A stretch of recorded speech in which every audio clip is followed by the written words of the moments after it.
Welcome to Lawyers Who Care, the video show podcast that highlights attorneys who go above and beyond for their clients.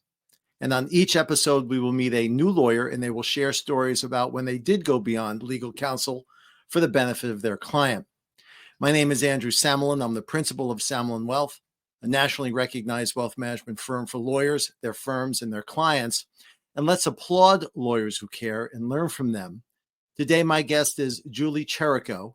She is the co-founder and partner of Cherico Esquire and Associates. Julie is located in White Plains and she practices family law. Welcome, Julie. Welcome. Thank you. Nice to see you, Andrew. How are you? I'm well. So, Julie, tell us how you came to the law.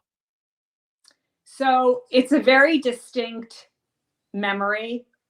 And I knew I wanted to be a lawyer when I was 6 years old. So I came from a broken family. My parents got divorced when I was young. I was like 2. And my mom said to me one day with my brother, we have to go visit somebody and we're going to go to his house and it'll be fine. And she was kind of like in a bad mood. And we go there and the man was like, you can sit here. And he put me at a desk and behind the desk was this huge bookshelves of books and a big chair, and I was spinning around. My brother was sitting on a couch, and she left, and then they came back and she was like smiling, and I was like, she was happy, and I was like, what does he do? And she's like, he's a lawyer. I said, I'm going to be a lawyer. And like, that was the end of it. I never looked at anything else. I never stopped at anything else. Full steam ahead.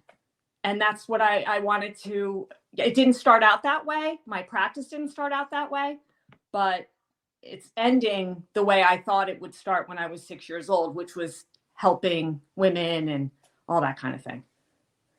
And so from a practice focus standpoint, what is your, I don't want to say specialty, but what is the focus that you enjoy to kind of get deep into, and what made you pick that?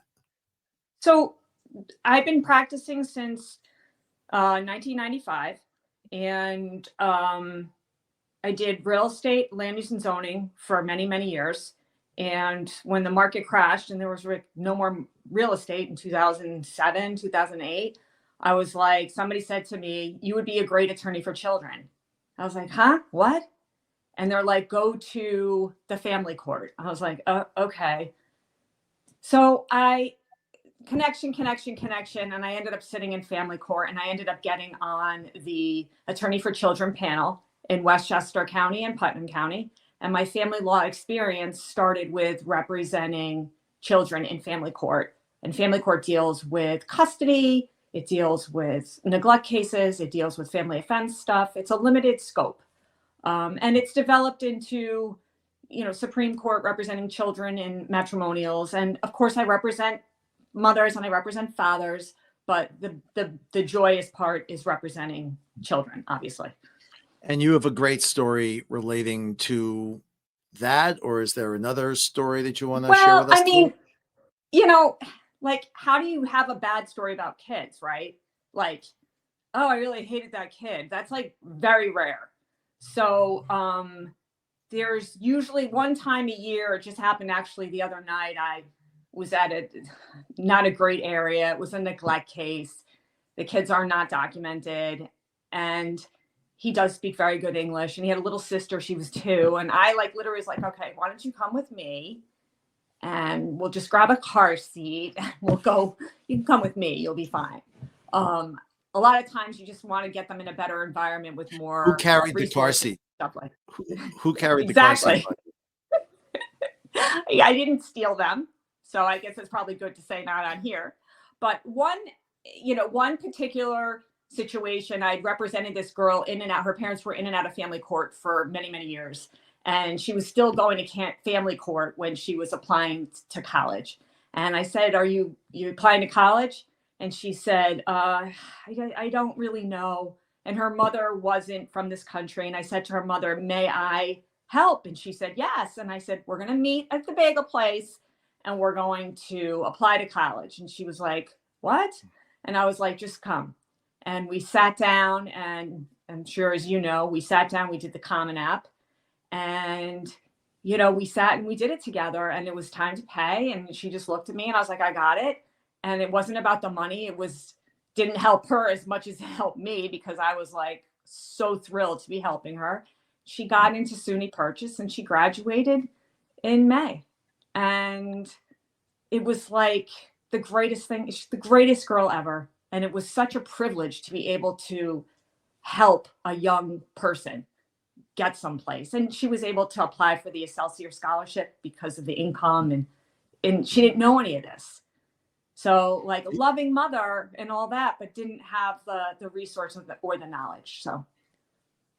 And so do you know what she's studied, or do you know what her career path is or going to be? She was going in psychology.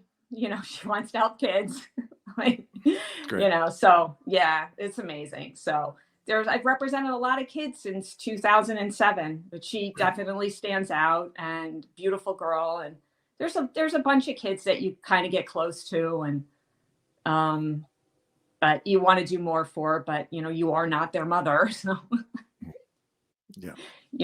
Well, what a blessing that is, and not only changing her life, but the trajectory of those that follow her. It's an immeasurable gift. Yeah, it is really. I say this every time I get up in court, and I say, I'm attorney for the children, and it's a privilege to meet a child. Like, their parent literally has to say, oh yeah, you can go into their office and talk to some stranger about the biggest thing that's going on in your life. I'm not a therapist. I'm their voice in court. I'm their voice. I get to speak for them. So it empowers them, and it gives them some control in a situation where they don't feel any control at all, because their parents are deciding stuff. And it really is, I think that's what I kind of thought when I was like 6 years old. I want to help people. So, and I don't think there's any better way than to help children. It's a difficult way to earn a living, because like the child can't come to you and be like, yes, I'd like you to represent me. So right. I don't know what that is. They now have a voice thanks to you. Just so everyone knows, today's my guest is Julie Cherico of John B. Cherico and Associates in White Plains. Julie, for those that want to contact you, can you share with us either a phone number or email or social media? What would you like to share? So my phone number is 914-948-2299. And the best way to always reach me is email. And it's Julie Cherico at chericolaw.com. And I also, if you just Google me, my website comes up. Wonderful. Everyone, this has been the Lawyers Who Care video show podcast that highlights attorneys who go above and beyond for their clients. And it's obvious that it's not only clients, but clients and their children. If you're an attorney or know one that does go above and beyond, feel free to reach out to us at 914-666-6600. Number again, 914-666-6600. And Julie, thank you so much for joining us today. Thank you for having me.